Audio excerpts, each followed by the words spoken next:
Hello, welcome everyone. Welcome to tonight's debate forum sponsored by the Ward 1 Neighborhood Association. My name is Scott Pemberton, alongside with Leo Chiquette, who's the Ward 1 City Councilor. First of all, I want to thank the Bedford School Department for letting us allow us to have this forum here. I want to thank the two candidates for participating, and mostly I want to thank all of you for being here tonight with your questions and able to hear the candidates to what their answers and what they had to say. So each candidate will be asked a series of questions that was asked by you. They'll have 2 minutes to answer, another minute to rebuttal. If I just ask that you just hold on to your applause to the end, have no disruptions, let these two gentlemen just talk out their answers, you can listen. That way, come November 5th, you know who you want to vote for. So with that set aside, let me introduce you to Mark Sylvia and Joe Pius, 10th Bristol candidates for state rep.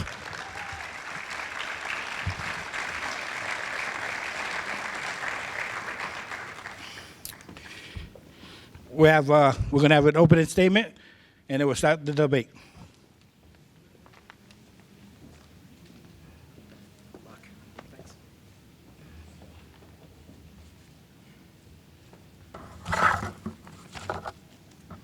Good evening. Hope everybody's doing well, and I want to thank everybody for being here today. I normally don't read, but I felt this was so important that I don't want to miss any point. So I'll proceed to read, and so please bear with me. My name is Joe Pius, a resident of Rochester. First, before I get started, I'd like to thank Leo and Scott for coordinating this debate. I was born and raised in the South Coast area, nurtured by my strong values of hard work and resilience. My mother, a single parent, an immigrant, came here to pursuit of the American dream, teaching me the importance of the opportunity and perseverance. I spent over 20 years in the corporate world, and I currently run a small to medium-sized business. Along with my wife, Valerie, we've raised 3 wonderful children in this great community. A community that currently is facing significant challenges. Among other things, a burdening migrant crisis that's straining our resources, overrunning our healthcare system, affects affordable housing, contributes to the rising cost of living, and threatens our day-to-day quality of life. Families are struggling to put food on the table. Seniors are with fixed incomes worry about the cost of prescriptions, medication, and business are trying to control the cost in order just to survive. I'm a fighter, someone who will stand up for you. We can do better. I can do better. I will be your voice and your advocate for change that we need. It's time for positive change. I'm a candidate who brings independent thought, a fresh new idea to Beacon Hill. As a business owner, I understand the meaning of fiscal responsibility and staying within budget. Our state government needs a mindset that prioritizes accountability and efficiency. I am running to be your next state representative because I believe putting the needs of the South Coast residents needs to come first. Together, we can tackle these pressing issues, ensuring that our families thrive, our businesses grow, and our community remains vibrant and strong. Thank you for your support, and let's work towards a brighter tomorrow for all of us. I'm here today because I stand for everybody in this community, every single one of you. Whether you're a Democrat, Independent, Republican, no matter what race, I want to represent and improve the lives of everyone, and I mean that sincerely. I thank you for this time.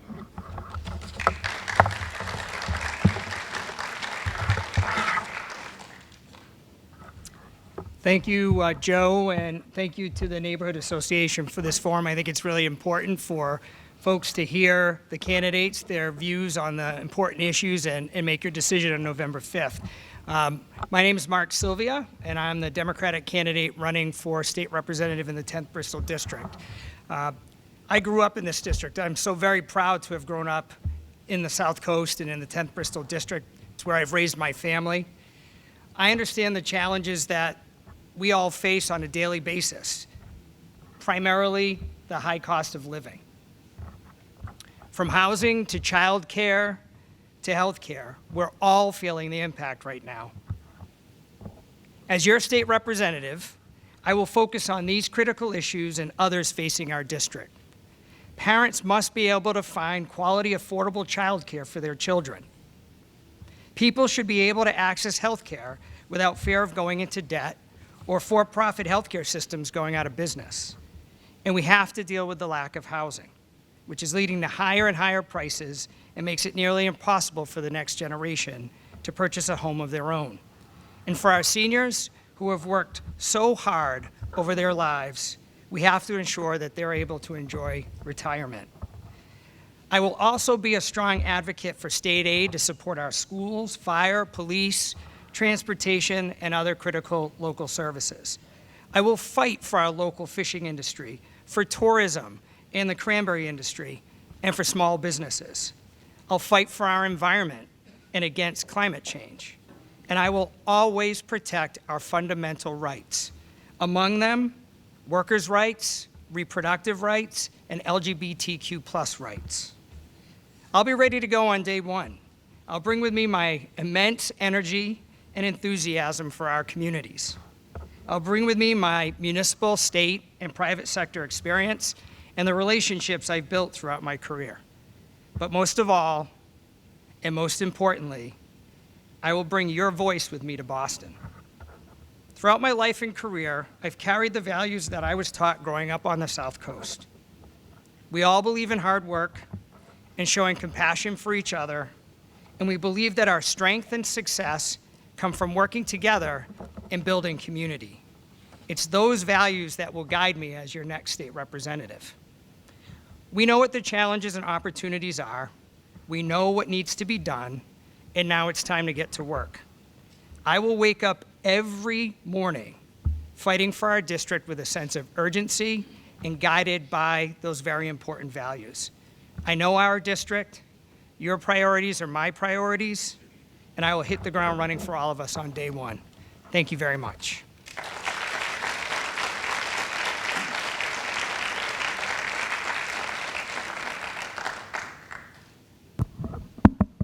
Okay, we're going to start with some questions. Questions are just random.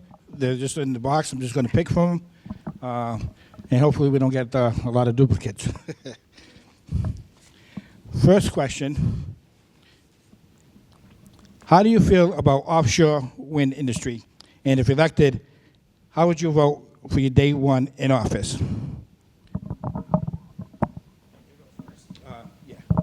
Can you just repeat the question, Scott, the last part of it? I know it was about how you feel about How do you offshore feel about wind. the offshore wind industry? And if elected, how would you vote for the offshore from day one in office? How would I How would vote? you go about it? Okay, thank you. So the question is, how do I feel about offshore wind? As we all know, we are facing a horrible climate challenge in this country. It's an all-in solution for us. We need to invest in a number of clean energy technologies. That includes offshore wind, it includes solar, energy efficiency, and other clean energy technologies. Climate change is real, but it doesn't mean that it's just offshore wind or that offshore wind doesn't need to also be in alignment with our other critical industries. Fishing is a critical industry for us. It's the #1 fishing port. New Bedford is the #1 fishing port in the United States. There are over 7,000 jobs that are shore jobs that are directly related to the fishing industry. Fishing has fed our tables or put food on our tables for well over 100 years. The two need to peacefully coexist together. We need to make sure that offshore wind does more to support our fishing industry, and at the same time, it's important that we invest in offshore wind to help combat climate change and help reduce costs for ratepayers.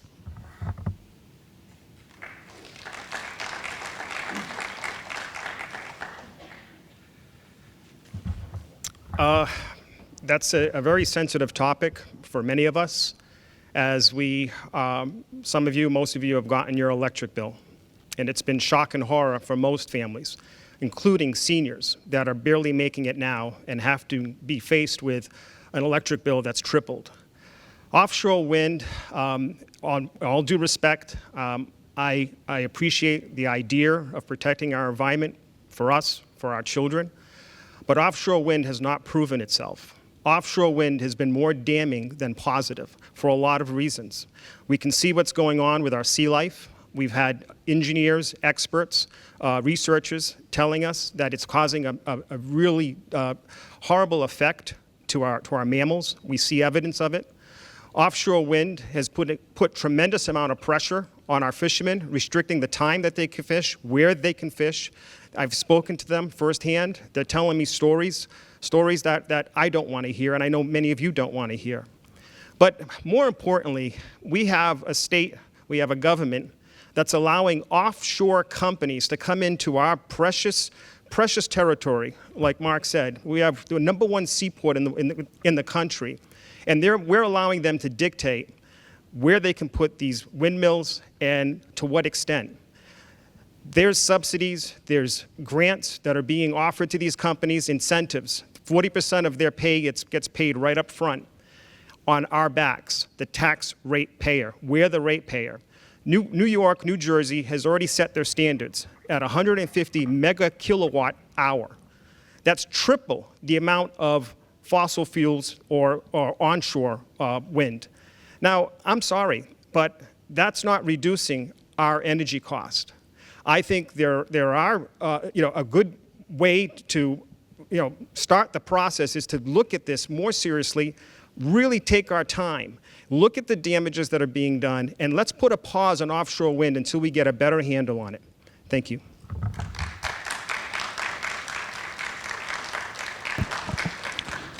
Mr. Silver, do you need a rebuttal, or if you want to, you can. I'll give you a 30-second rebuttal if you like. Sure. I mean, I guess the question is, what's the alternative? If not offshore wind and investing in clean energy technology, what is the alternative? We know that climate change is real. We know that fossil fuels are damaging our environment. And so what is the alternative? If it's gas, where are we going to put it? Where are we going to extend the pipeline? Where are we going to put the storage facilities for LNG? The issue is, how do we address climate change? And how do we do both? How do we ensure that we have a vibrant fishing industry and at the same time invest in clean energy? We can do both.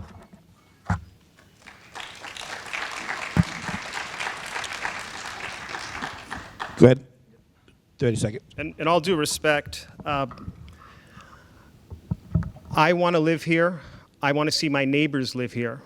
I want to see my friends retire here. I want to see my son and daughters be able to have a life here and be able to thrive. The rate we're going, we have to respect the environment. I understand that, but at what cost?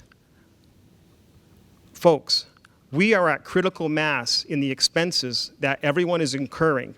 The last thing we need is a higher energy cost, higher utility cost. We need to move slow and be careful. Thank you. All right, thank you. We're going to go on with our second question. New Bedford's wastewater and sewage problems have been in the news lately. Please describe the issue and how would you help resolve it at the state level? Mr. Byers? That's a major, major concern. I feel we should be putting 100% focus on our beautiful harbor. We have probably one of the best areas to live, as far as I'm concerned, in the United States, if not the world. We have every aspect of beauty, and our oceans. I often said this years ago when I was on the radio. We are so fortunate that we have seafood right here at our disposal. And if we can't correct our environment, then I'm sorry. We need to put pressure on our state officials, including myself, God willing, if I'm elected, to start providing funds, grants, avenues for a way to fix this problem. Other cities, other areas have done it. We can too. I think it needs to be placed at the top priority. People live in this city and they want to live in a clean environment. They don't want to wake up every morning and smell whatever effluent is out there. And I'm sorry, it has to be corrected. Thank you.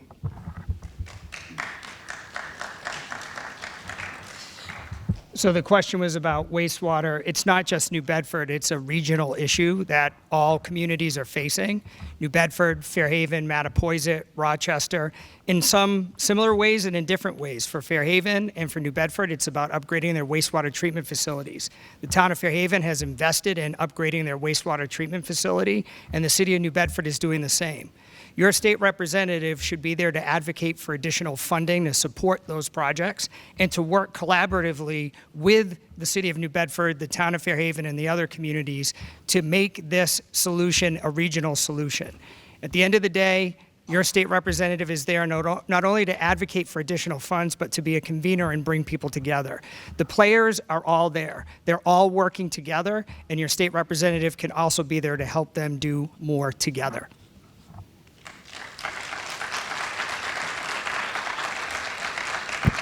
30 seconds. This is not a new problem.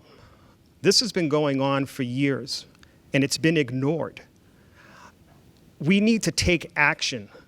This is what I mean about a new voice, new ideas, but putting accountability first and saying our needs need to be met first. We need action now. Thank you.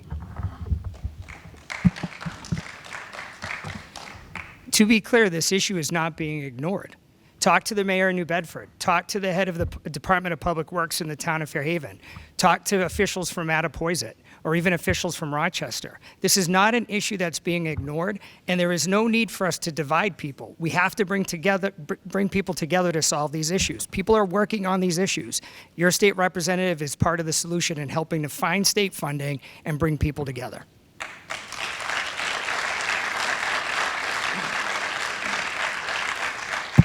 All right, thank you for that. We're going to go on to question number 3. What qualities as a candidate do you believe you possess which set you apart from your opponent, which better suit you to facilitate ease and tension locally around issues the former president has made central to his campaign, demonizing immigrants, demonizing the LGBTQ community, and demonizing our public school system, its teachers, librarians, and administrators? I'll repeat the question. I know it's kind of long. What qualities as a candidate do you believe you possess which set you apart from your opponent, which better suit you to facilitate ease and tension locally around issues the former president has made central to his campaign, demonizing immigrants, demonizing the LGBT community, demonizing our public school system, its teachers, librarians, and administrators? Mr. Sylvia? Thank you very much for that question. I think there are a number of things that make me the best candidate for this job. First, my experience, having been a town manager, having worked in state government, and having worked in the private sector. The combination of those different experiences provide me with an opportunity to really dig in, to tap into the relationships that I've built, and to hit the ground running on day one. I'm also someone who's collaborative and works with people and brings people together. That's super important, whether it's as the elected town moderator in Fairhaven or in any other role that I've played either publicly or in my personal life. I feel very strongly about bringing people together. That's what we need. When we knock on doors, we hear from people, they're tired of the division. They're tired of the name calling, and they're tired of the blaming. I'm the type of candidate that's not a blamer. I don't point fingers. I work with people. And that's the difference.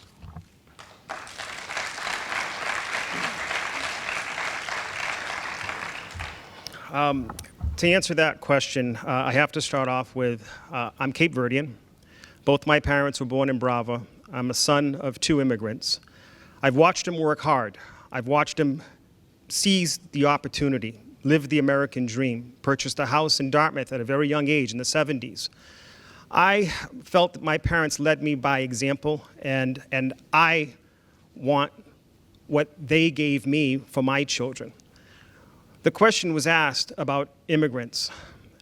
I totally respect immigrants. That's who we are. But the process of immigrating here has to be governed. It has to be done in a very controlled way so that a state like Massachusetts isn't overwhelmed financially, burdened with strained resources. It has to be done in a very controlled fashion. It has to be done properly. My parents have a sense of pride. What's going on today in this state is a sense of entitlement in many ways. And that, my friends, has to stop. We have to take a serious look at that, or we will bankrupt Massachusetts. As far as LBGQ, I have respect for everyone. I'm willing to work hard for everyone. My best friends happen to be gay. I have people in my life that live different lifestyles, different color skin. I have best friends from all different parts of the world. We are human. That's it. We are human. I want the betterment of everyone who lives here in the South Coast. Thank you.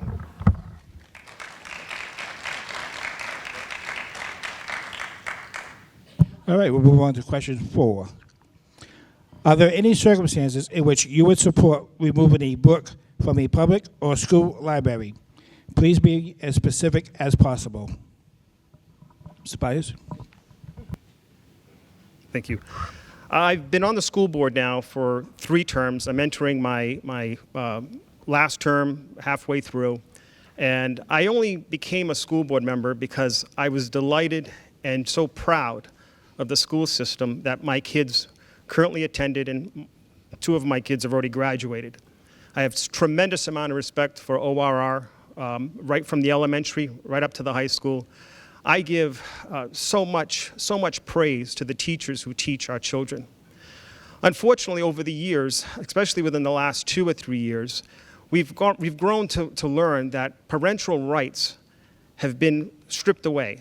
And what I mean by that is that no book in America has been banned. My definition is we need to provide age-appropriate material to our children, especially our young children who are still developing. I'll stand here proudly and say I'll fight for all children. And I'm a big advocate for providing information, the tools that our kids need to succeed. And I'm going to stand here in front of you and say, we need to seriously take a look at what's being presented to our children at what age. And that's what I've been advocating for right along.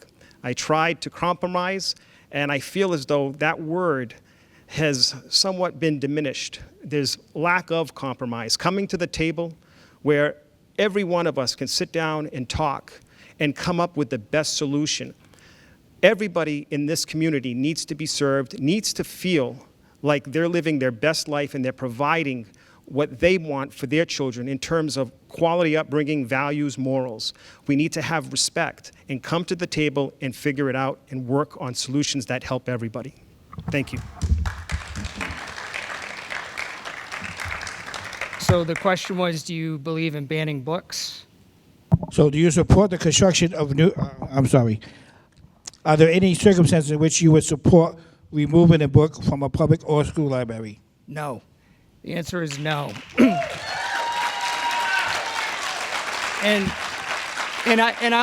But allow me to elaborate. I trust our librarians. I trust our teachers. I trust our administrators. I trust the state frameworks. And if, as a parent, and I have a child just like Joe, one thing that Joe and I definitely agree on is we're very proud of our families. Our daughters happen to be in the same grade at Old Rochester Regional High School, so that's great. But I trust the administrators. I trust our teachers. I trust our librarians. And if I object to any material that my daughter might have access to, there is a process where I can request that she not have access to it. I think that is more than appropriate, and I think we need to move on to other bigger, more important issues that are facing our district than banning books.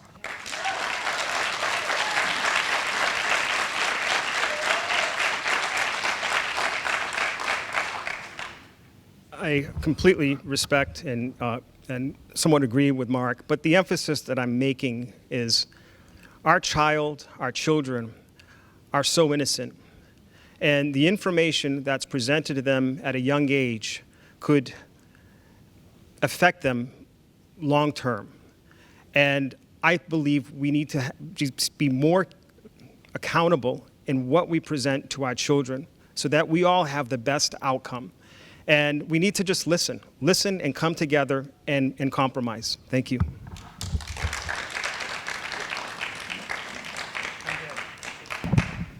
All All right, before I move on to the next question, again, I just want to ask, just refrain the clapping for the end of so we can just get through the questions. I appreciate that. All right, question 5 now. Do you support the construction of new natural gas pipelines or large-scale energy facilities in what will be your district?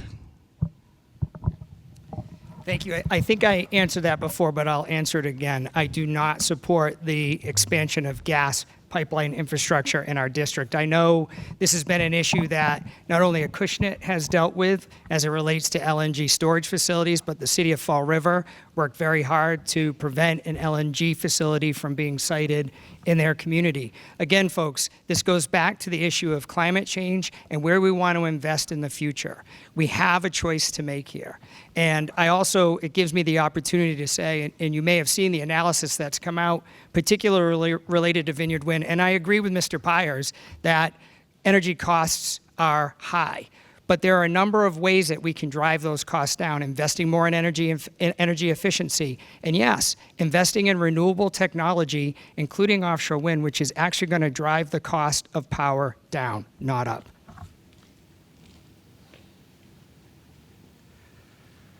I don't consider myself an expert in energy, but I do have facilities experience. I worked as an automation systems engineer for Polaroid for nearly 10 years of my latter part of the career.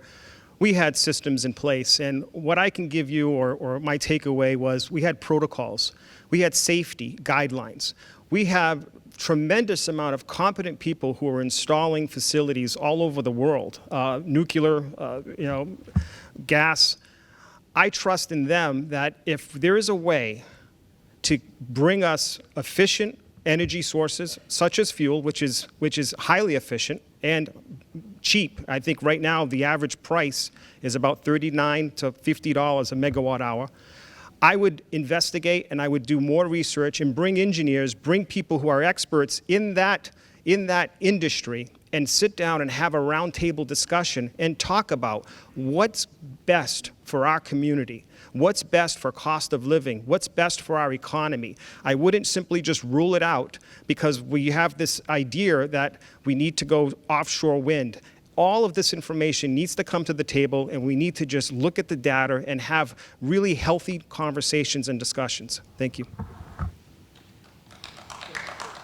Yeah, and to be clear, I'm not arguing that it's all about offshore wind. Massachusetts has the #1 incubator called Greentown Labs and Mass CEC, which are constantly innovating on new clean energy technologies that we can invest in. So yes, I agree. There should be a real focus on additional technologies, and it's happening right here in Massachusetts. Those are the conversations we need to be having. That's the investment we need to be making.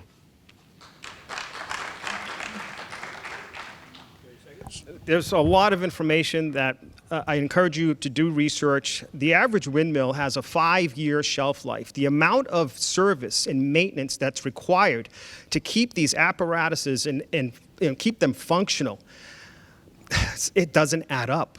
When you look at the numbers, it doesn't add up. We're paying on our backs in the name of climate change. Again, I'm not denying climate change or protecting the environment, but our local economy is footing the bill for this, and it's an ongoing expense. Thank you.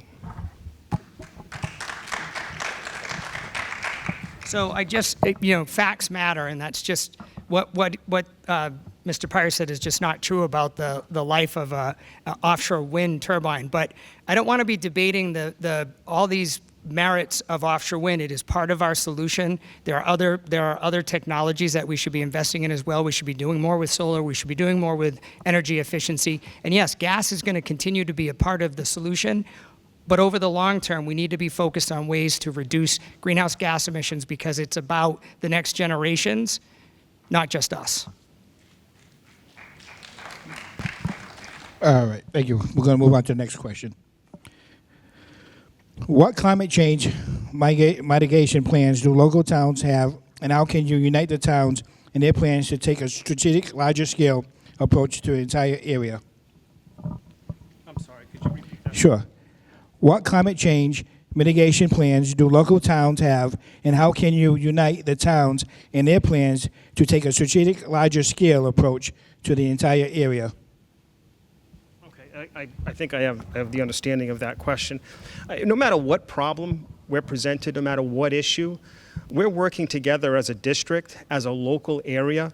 I plan on talking to all of the select board members, town officials. I want to hear the needs, the challenges. How do we constantly improve the community that we live in? How do we keep it safe? How do we keep it healthy? How do we keep it economically sound so that we can my dry mouth, so that we can continue to live here? I would work at the state level. I would advocate what our needs are, and I would fight every day to try to get whatever funding, grant programs in place to make that happen. Thank you. So each of the communities in the 10th Bristol District have climate mitigation plans. They're very thoughtful plans that have been developed by members of the community, planning boards, conservation commission members, select boards, city council, mayors. Those climate mitigation plans are real and they need to be funded. And it is true that the state needs to provide more resources to help with the implementation of those climate mitigation plans, and more resources, technical resources and otherwise. They do exist. They exist for a reason, because particularly coastal communities are bearing the largest impact of climate change in the United States. And additionally, we have a number of communities that are designated green communities. I was proud to have been the first director of the Green Communities Program, and that's something that's enabled cities and towns to reduce their energy costs and contribute to climate mitigation improvement. So there are a number of things that communities are doing, and yes, the state representative, state senator should be actively participating with each of those communities and know what's in those climate mitigation plans so they can be the best advocates they can be for their communities.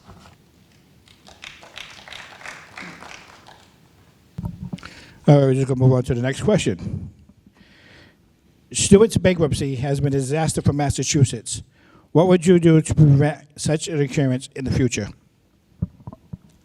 I have a really simple answer for this one. For-profit corporations should not own hospitals or healthcare systems in Massachusetts. Full stop.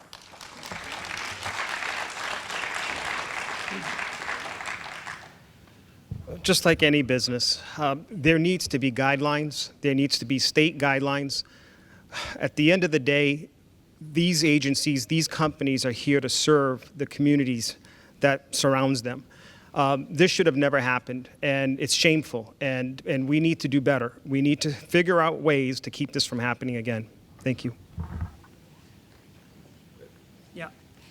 If I can just add, there's a big distinction between a nonprofit entity owning a hospital and managing a healthcare system and a for-profit corporation that's focused on cutting costs and driving up profit. There are certain areas, and Massachusetts didn't used to allow for-profit corporations to own hospitals. We have a major crisis, not just with Morton Hospital or St. Anne's Hospital, but hospitals on the North Shore. And guess what? The Commonwealth of Massachusetts is now fitting the bill to the tune of $5 million to ensure that a sale goes through that allows a nonprofit to actually own the hospitals. My point is, for-profit decision-making should not guide or drive healthcare decisions.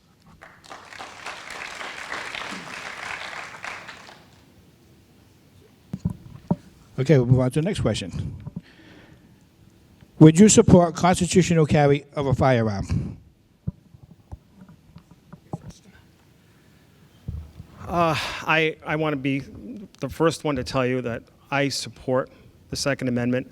I have been a strong advocate most of my life for self-protection. I've been a strong advocate for having an American citizen the right to protect him or herself and him or her family. And I feel as though there are so many other issues we should be focusing on than restricting gun laws. Thank you. So the question was, do you support the constitutional right to own a gun? Yeah, would you support constitutional carry of a firearm? It already exists. It's in the Constitution. The Supreme Court has indicated that people have a right to carry a gun. I think common sense gun safety laws are always the right approach, but I think we all agree that it's a constitutional right that we have to carry a firearm. Let's just make sure that we provide as many safe laws as possible to prevent gun deaths.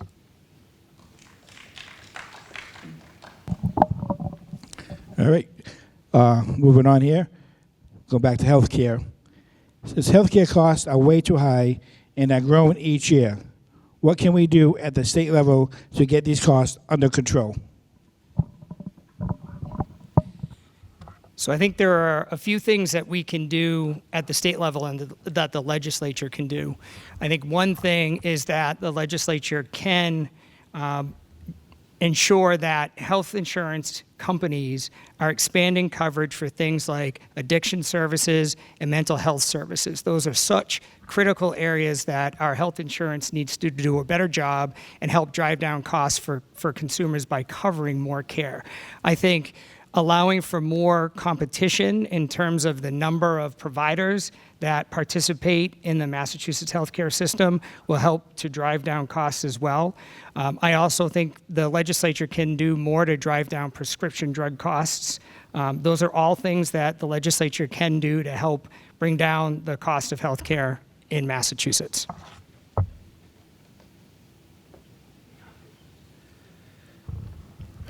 Yes, there are many things that we can do, many ways we can tackle it, but we have to look at the big elephant in the room. Right now, we have seniors that aren't taking the necessary meds that they should be taking.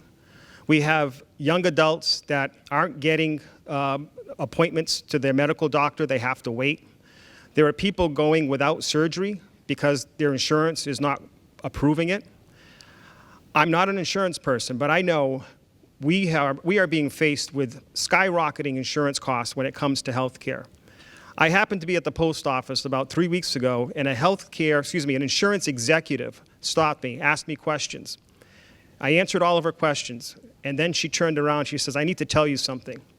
The reason why your health care insurance is as high as it is, there's a direct correlation between the people that are coming into this state and getting free health care. Someone has to pay for it. We're paying for it.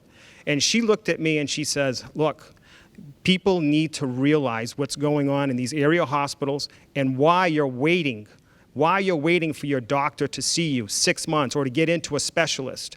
They're being overwhelmed, and that's a fact. Now, she proceeded to say, I need to vote accordingly because people need to realize this is where it starts, at local politics. We need to start making positive change, affect change in the areas that's going to help us in our daily lives. Thank you. Yeah, to be clear, it's not because of immigrants that health insurance costs are going up. Let's be very clear. Healthcare increases are the cost of a number of different things, not least of which is the inflation that we're dealing with, but also the choices that health insurance companies are making and the need for us to do more to make sure that health insurance companies are prioritizing the things that we need them to prioritize for us. In addition, another issue that, on the campaign trail that I've heard a lot about is the lack of primary care physicians. The reason why there's a lack of primary care physicians is not because of immigrants. The lack of primary care physicians is because more doctors are choosing not to go into the primary care field. And in our area, they don't get paid what they get paid in other parts of the country. And with housing costs the way they are, we also are finding it hard to recruit more doctors to the area. So there are a number of issues here that we can deal with in order to bring down the cost of health insurance, but it's not because of immigrants. Thank you, Mark, for correcting me. The word I should have used was illegal migrants that are entering our state.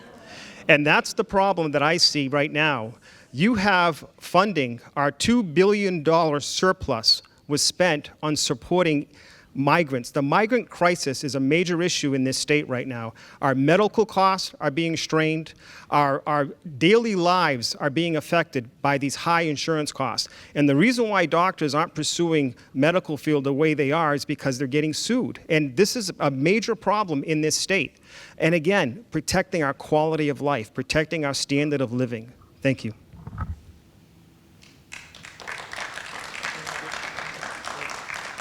Yeah, just to talk briefly about the issue that we're faced with when Mr. Pyers refers to immigrants coming into Massachusetts or illegal immigrants. To be clear, The federal government has failed us on immigration. The reason why we're dealing with the issues we're dealing with in the emergency shelters is not because of Massachusetts, not because of the legislature, not because of the governor. It's because the federal government has failed to act. Now, it's nonpartisan, whether it was Democrats or Republicans, and we can talk about why we see this today. I won't go into that because it's not necessary, because the fact of the matter is the federal government has failed to act. And as a result, what's happened? In Massachusetts, we've had to deal with this issue on a very direct basis.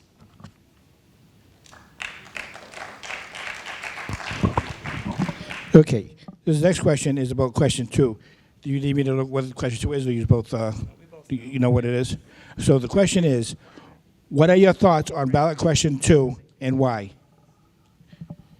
And Mr. Byers, you're up. Being on the school board, I take this very seriously. And just like a business, you have check and balances, and you have reports, you have numbers, you have red flag mechanisms. They're all indicators.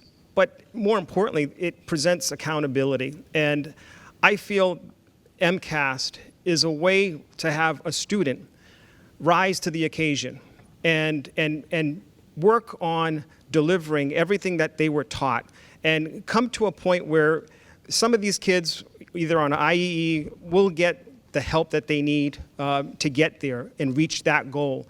On the other hand, I believe it also applies accountability to our teachers, our teachers that are teaching our students, to have a standard that they have to strive for and reach. So I approve, or I support keeping the MCAS test. Thank you. So I thought long and hard about this question because I'm not necessarily sure that it's an easy one, but I spent the time doing the research, talking to people who I respect, who are in the education field, and even talking to my own children about the issue. And this ballot question is simply to do away with the graduation requirement component. The frameworks, MCAS, even the MCAS test itself will continue to exist and will continue to be an evaluation tool for school districts and hold school districts accountable. The only thing this question does is not make it a high-stakes test for graduation. Most states are moving away from state graduation exams for their public schools, and there are a number of reasons, too many probably to mention now, but I came to the realization at first. I was like, well, I think we should keep the MCAS exam, but I did my research, I dug in, I talked to people who were impacted the most, and I'm comfortable saying that I'll vote yes to eliminate the graduation requirement. And it's not just me. The Massachusetts Association of School Committees, which is reflective of school committees from across the Commonwealth of Massachusetts, just came out and said that they too are asking people to vote yes on question 2. So it wasn't something that I easily arrived at, but after you dig in and you understand the impact, it makes a lot of sense.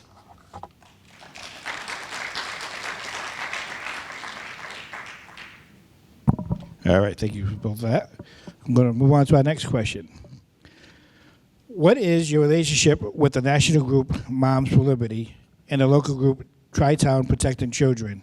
Are you a member of these groups, and how are you directly working with them in Massachusetts? I guess I'm first, and the answer is I'm not associated, I'm not involved, so no.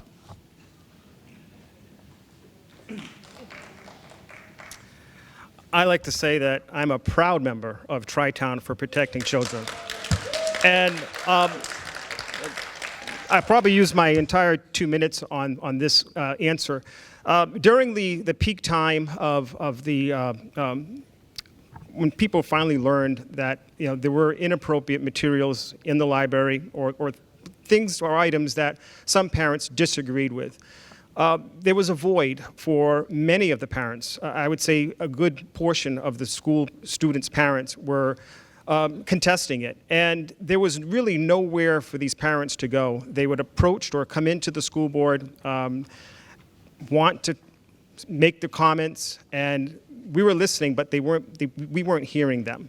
And fortunately, we had several people in our community that said, well, we need to develop an organization that we can support some of these families who feel as though that their voice wasn't being heard.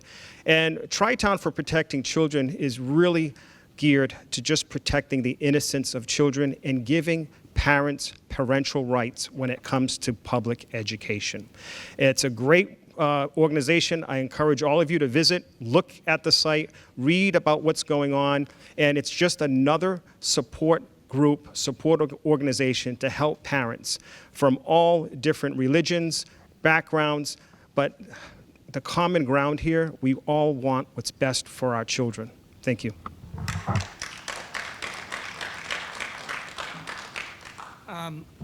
I don't have much to add. I agree that we all care about our children, and I acknowledge and recognize people can join organizations that they feel strongly about and that reflect their beliefs. But I think we kind of go back to the question about public schools and process. And in Old Rochester, there was a process that the school district followed that dealt with this issue and the concerns raised. And I'll go back to, as an individual parent, if I have an issue or I object to a particular topic that's being taught in the classroom, I have that right as a parent to ask that my child not participate. I think that's what's most important.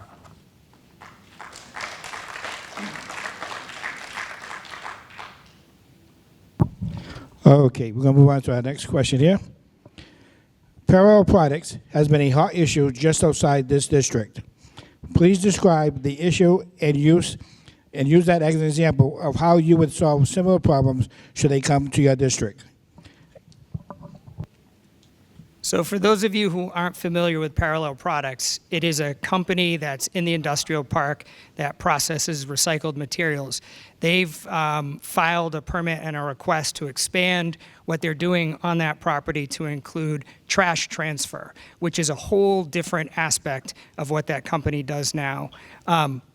Even though Parallel Products is not in the 10th Bristol District, it's adjacent to it, and any impacts related to that additional use will impact people across Ward 1, not just in that particular area.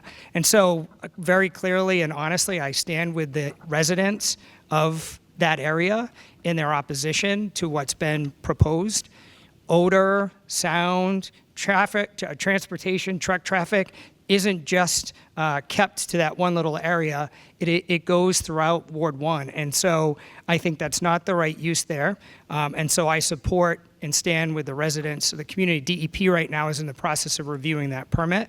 It is also the case that if in fact DEP approves that permit, as state representative, I'll be working hard with my colleague Chris Markey to make sure that whatever's in that permit has strict requirements. But my hope is that it doesn't move forward, and I stand with the residents of that area.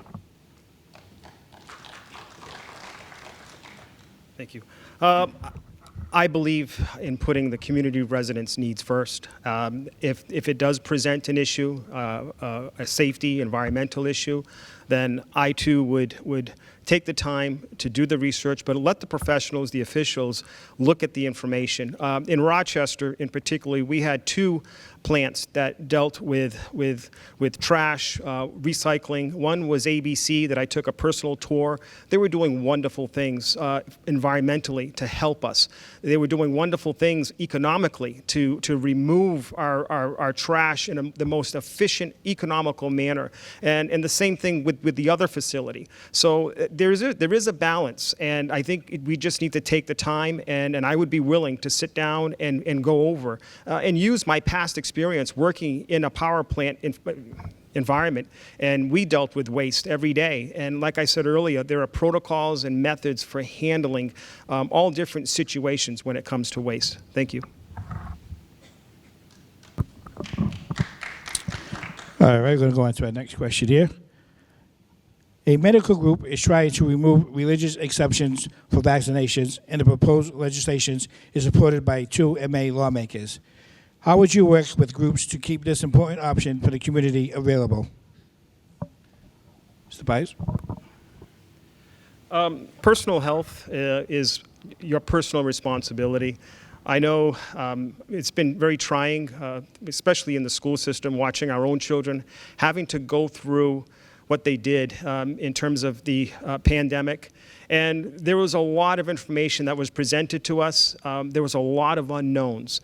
But I'm a firm believer, as the data starts to come in, as we start to learn, we need to think on our feet and be able to pivot. So as far as personal decisions, I respect people's religion, people's beliefs, and I really think there needs to be a provision to allow people to have choice. Thank you.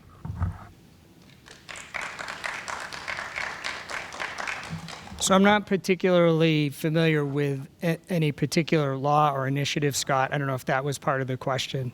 But I will say this.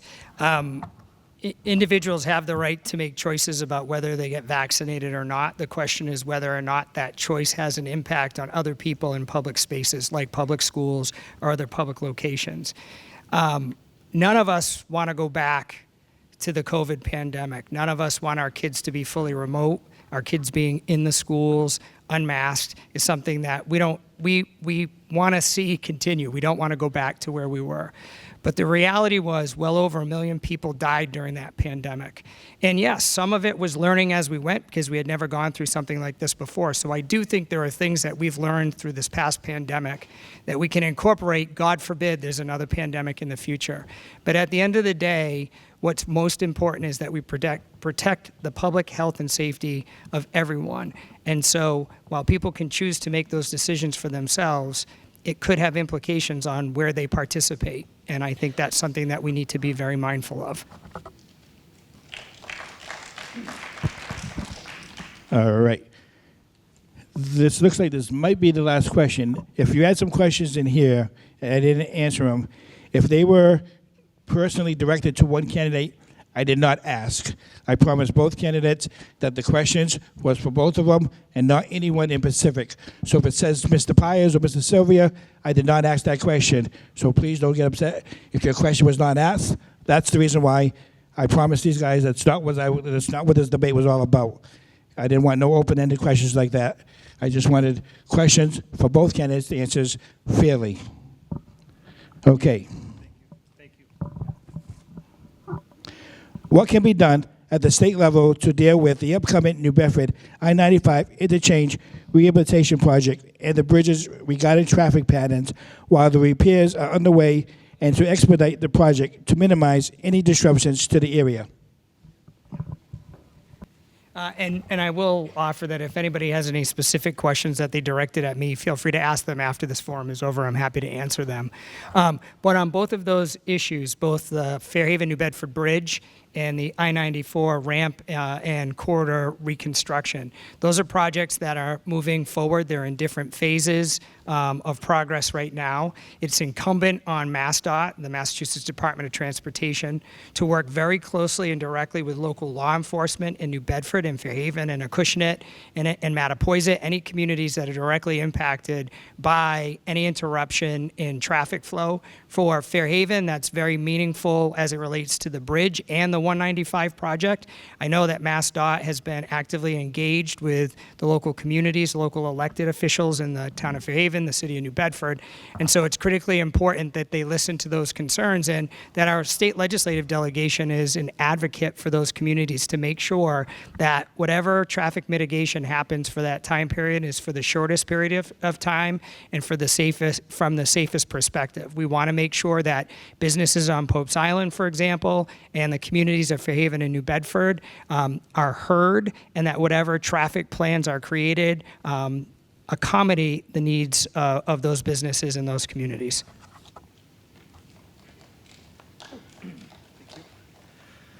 I commuted to Waltham for many, many years, and I commend the people who are doing the road work, the construction. And I've always felt that in many cases they would pick nighttime, they would pick convenient times to do the work, just to accommodate your average person trying to make a living, trying to get to work.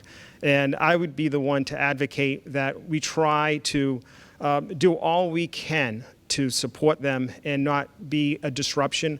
But at the same time, this work needs to get done. It needs to get done.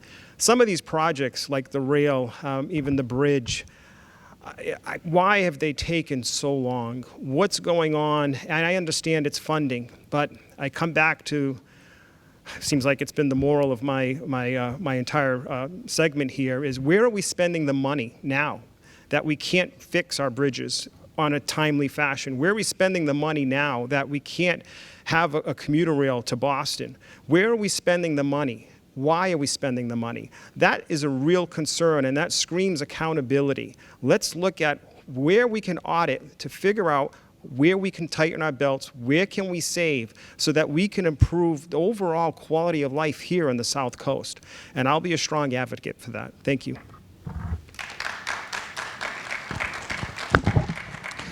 All right, I guess we're going to come to the conclusion. We're going to do the ending statements.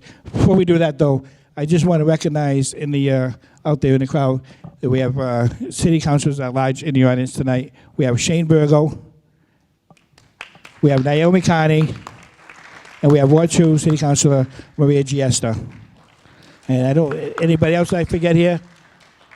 Oh, Ward 3 is Sean Oliver.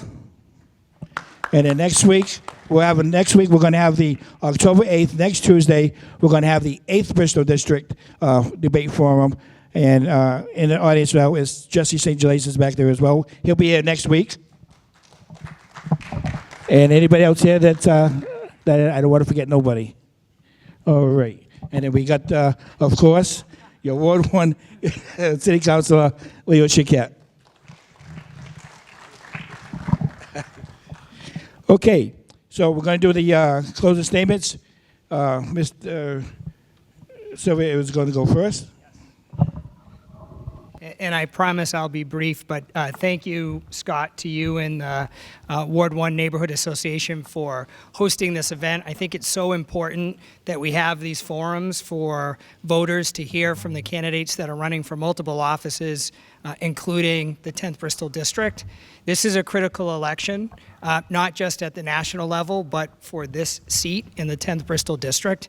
Bill Strauss, who is the current incumbent, has been state representative for 32 years. He serves in leadership right now as chairman of the House Transportation Committee.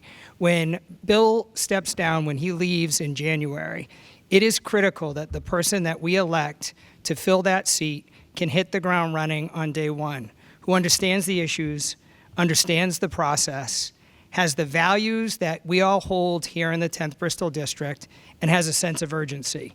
I'm 50 years old. I'm not looking to do this for 20 or 30 years. I'm looking to go in there, use my talents and my skills working with everybody in this room and across the district to get the job done. I care deeply about the community that gave me so much. I'm glad my parents are sitting in the front row, Jeanette and Ray Sylvia. They instilled the values that I talked about in my opening about hard work, compassion for others, and community. That is what I will bring with me to Boston every day. As I said before, I will fight for what's important for us, whether it's controlling the everyday costs of life, fighting for our fishing industry, fighting for climate change, protecting basic rights. I'm your guy. I am ready to go, and I ask for your vote on November 5th. Thank you.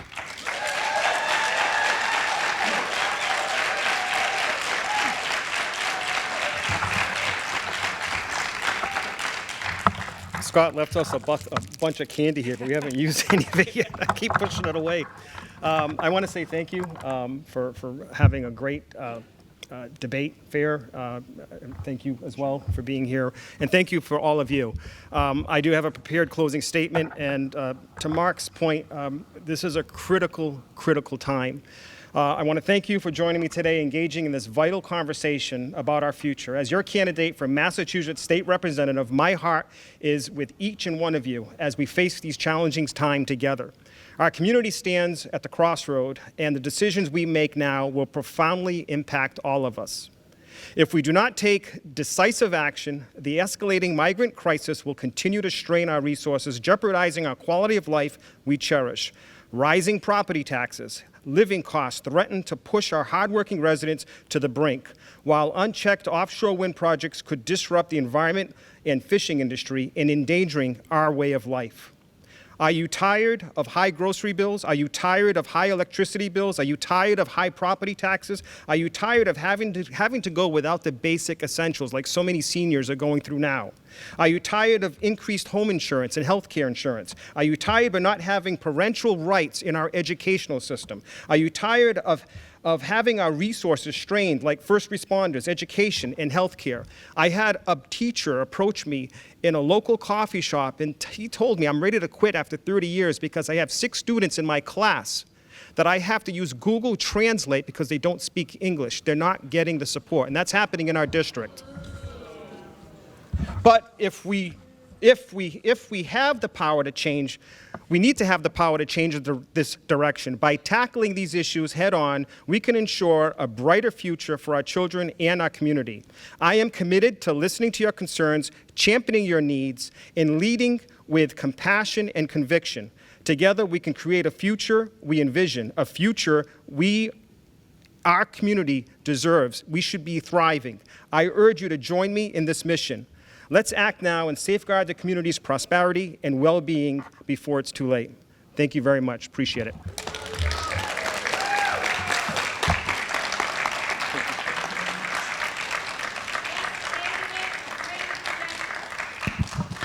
All right, again, folks, I want to thank you all for coming out this evening. Hopefully this, if you didn't know who you're going to vote for, hopefully this kind of changed your mind a little bit. But if you have any more questions for the candidates, I'm sure they're going to still be on hand to get some of those questions that weren't asked. Again, thank you. Everyone, I just wanted to say thank you for coming in tonight. I wanted to say thank you to the candidates. I think they all deserve another round of applause. No matter which side you're going to vote for, the important thing is that we had this forum. It's my pleasure to have these gentlemen come in. One of them is going to be our next state representative. So it was my honor to host this in Ward 1. And I want to say thank you to everybody. And stimulating voter turnout is why we do these. So, thank you.